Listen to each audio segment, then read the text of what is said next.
Oi, meu nome é Antônio Avelino. Eu vou falar para vocês hoje sobre a associação entre o polimorfismo EcoR1 da região codante do gene da ApoB e os outros parâmetros laboratoriais em idosos com síndrome metabólica. Bom, para introduzir para vocês um pouco, eu vou falar da ApoB, que é a polipoproteína B, que participa na formação das lipoproteínas, os quilomicrons, HDL, LDL e VLDL, e também é responsável pelo transporte de colesterol para as células periféricas.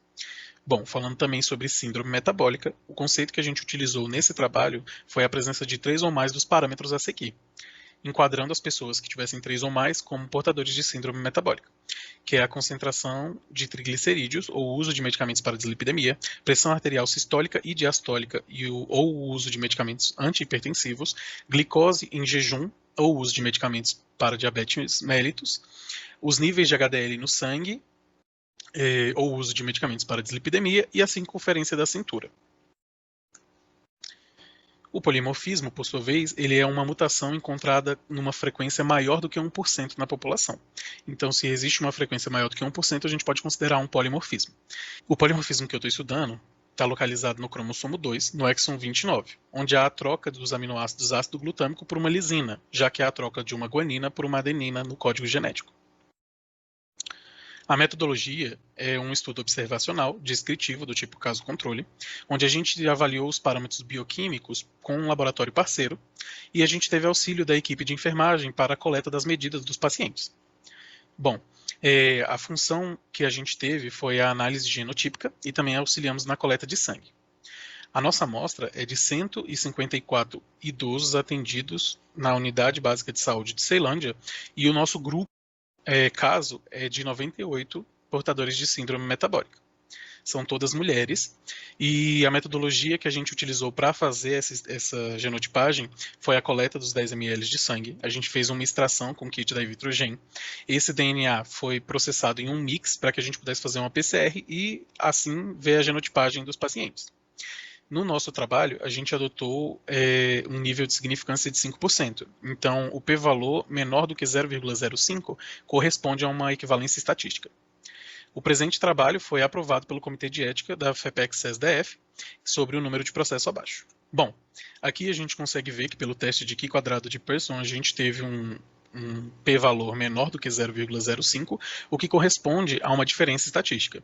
E a gente observou essa diferença estatística no genótipo homozigoto dominante, que é o AA. A gente conseguiu ver que o número de pessoas que são portadores de síndrome metabólica é muito maior em relação com o genótipo A, é muito maior do que aqueles que não têm síndrome metabólica. Bom, nessa tabela a gente só tem os portadores de síndrome metabólica, então aqui a gente só trouxe os portadores de síndrome metabólica para fazer uma correlação com os parâmetros laboratoriais. O teste Q² de Pearson viu uma relação estatística entre a glicose.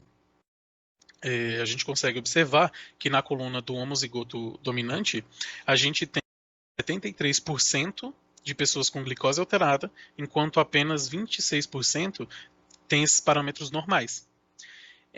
O que a gente não consegue observar em relação ao heterozigoto, que teve uma aproximação, né? A gente teve 46 e 53. Eles estão bem próximos. A gente não conseguiu observar uma diferença estatística.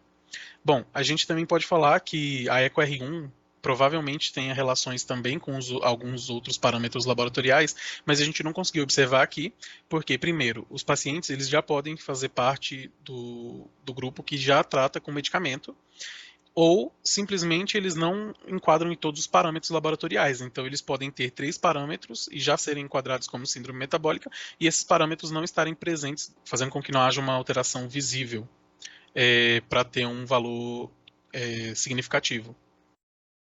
Também foi observado em um dos estudos que a secreção de ApoB ela é reduzida em 66% dos ratos que são injetados com glicose. Então a gente pode ver que existe uma relação entre a expressão da ApoB e da glicose no organismo. A conclusão que a gente tem é que o polimorfismo da ApoB EcoR1 está associado à suscetibilidade de síndrome metabólica e também com aumento de glicemia em idosos portadores dessa síndrome metabólica, na atenção básica de Ceilândia do Distrito Federal, sendo o genótipo AA, portanto, um fator de risco para as duas situações. Agora eu quero agradecer a CAPES, a CNPq e a FAPDF, e muito obrigado.